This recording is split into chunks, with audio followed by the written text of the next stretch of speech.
This is problem number 1588. It's on page 692. The wheel shown rolls without slip on the slope with the given angular velocity and acceleration determined as vectors AC and AB. So I've copied the problem down up here. So here's our slope. Here's the wheel rolling on it. Notice that A line between AC is at an angle. It's 20 degrees off vertical, of course, based on the slope. And then B and C are directly above one another. There's the angular speed, 2 radians per second. Here's the angular acceleration, 3 radians per second squared. Radius of the wheel is a foot. And we're supposed to find the acceleration of points C and B as vectors. Notice I'm going to use two coordinate systems, an x and a y that's aligned with the slope, and an x prime, y prime that's pointed with the vertical line on the wheel. All right, so let's start off working on this to find the acceleration of point C. Let's start off with respect to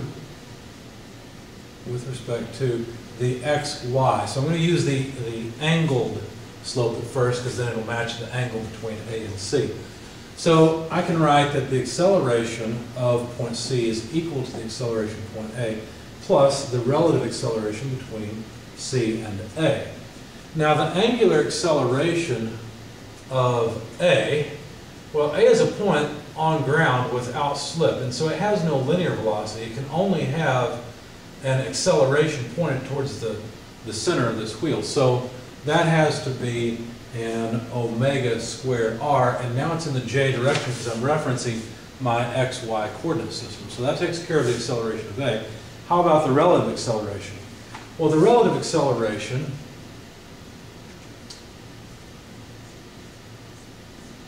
has both a normal piece, and what would normal be in this case? Well, pardon me.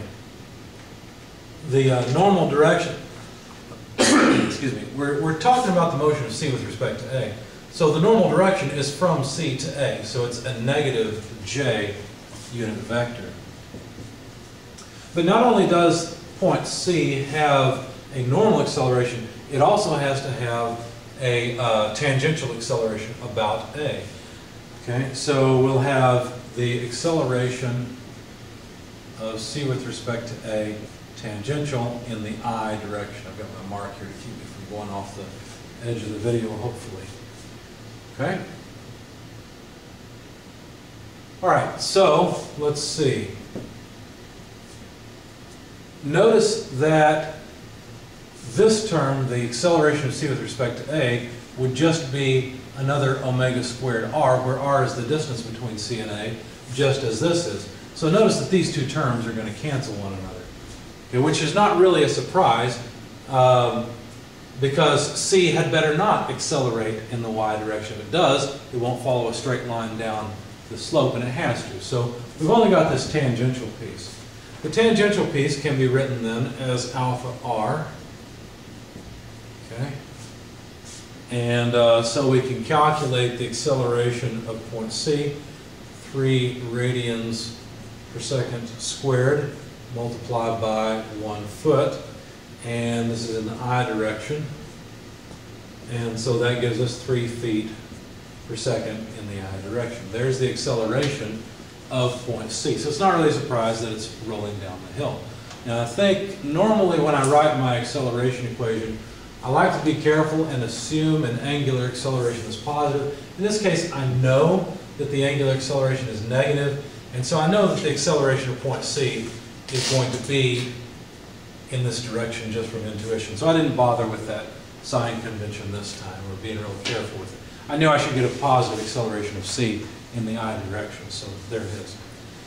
Okay, now that's all well and good, but we need the acceleration of point B. So now that I know the acceleration of point C, I'm not going to go from A to B, I'm going to go from C to B instead. Since I have the acceleration of point C in this rotated coordinate system, I'd really like it in the primed coordinate system. So I'm going to do that next. The acceleration of point C would be the acceleration of C, so let me back up. This is now with respect to x prime and y prime. Okay. So now I've got to take this vector and break it up into components. Notice that the vector, the acceleration vector of C, would be like this. right? And so it's going to have a positive x prime component and a negative y prime component. So I can write cosine theta I minus acceleration of c sine theta j. Remember, this I and j are different than this I and j because I'm working in a different coordinate system now. Okay. Now we know the acceleration of c in magnitude is 3 feet per second. We know the angle, and so we could actually write this out. The angle is 20 degrees. So if you plug in the numbers, I won't write it down on the board, there's no point. I'm just going to plug in 3 feet per second for AC, 20 degrees cosine of 20 and sine of 20. And here's the numbers you get. You get about 2.819I plus, well, I'm sorry, minus 1.026J. And these are feet per second squared units of acceleration. Okay, so all I really did was decompose the acceleration of c, which is 3 feet per second. I'm sorry, I forgot my square. 3 feet per second squared. I decomposed it into two components in the prime coordinate system. Okay, so there's the acceleration. Now why do that? Well, because I'd like to write the acceleration of b in terms of the acceleration of c. Okay? So I've got the acceleration of c in the new coordinate system, the x prime, y prime, so that's a known, that's no big deal. But I also need the relative acceleration of b with respect to c. So how does b accelerate with respect to c? Well, it accelerates normally and tangentially. So if we were to draw the directions, the normal direction would be like this. I'm just going to draw the tangential direction like this because I know the wheel's accelerating counterclockwise, so correct tangential direction for acceleration is to the right. And again, I'm not going to worry too much about the sign since I already know what direction it should be. So there's going to be a normal piece, and that normal piece will be in the negative j direction, right? Because now I'm in this coordinate system, so negative j. And then there will be a tangential piece. There will be acceleration of b with respect to c in the tangential direction, and that will be in the I direction, recognizing that it's going to accelerate off to the right, so I don't have to worry about my signs as much. So we'll have the acceleration of c. If we were to expand this just a little bit, we'd have minus the, I want to do that, let me think. No, let me do it as positive. So how do we expand this normal acceleration? Well, that's just omega squared r. Okay, we only have one radius in this problem of interest, that's 1 foot. And that's still in the negative j direction. That expands this term. And then this term I can expand as alpha r in the I direction. Okay, so now plugging in the numbers because we know all these things.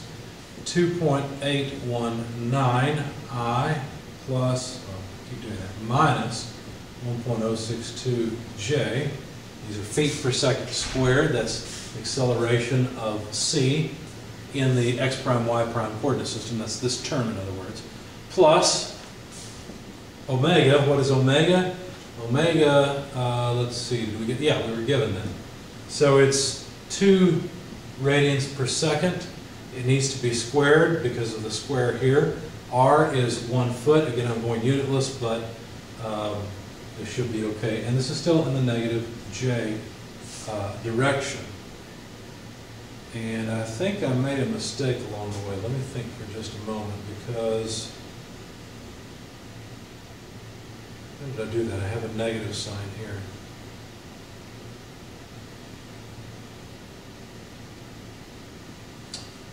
That is certainly against the coordinate.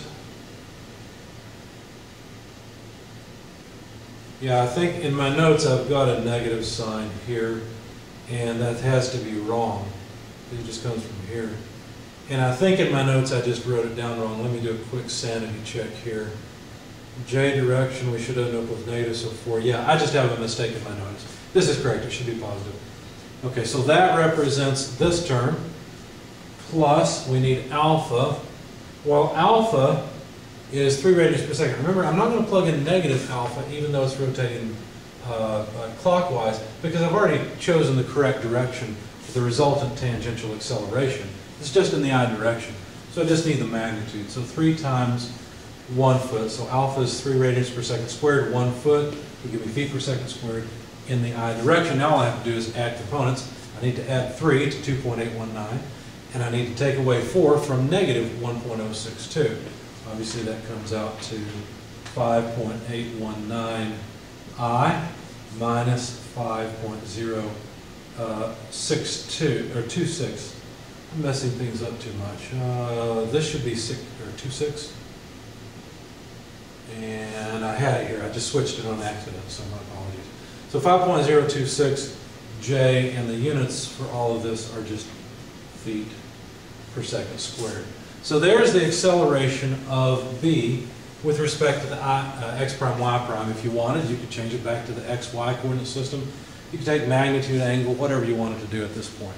But there's the correct answer for the acceleration of point B.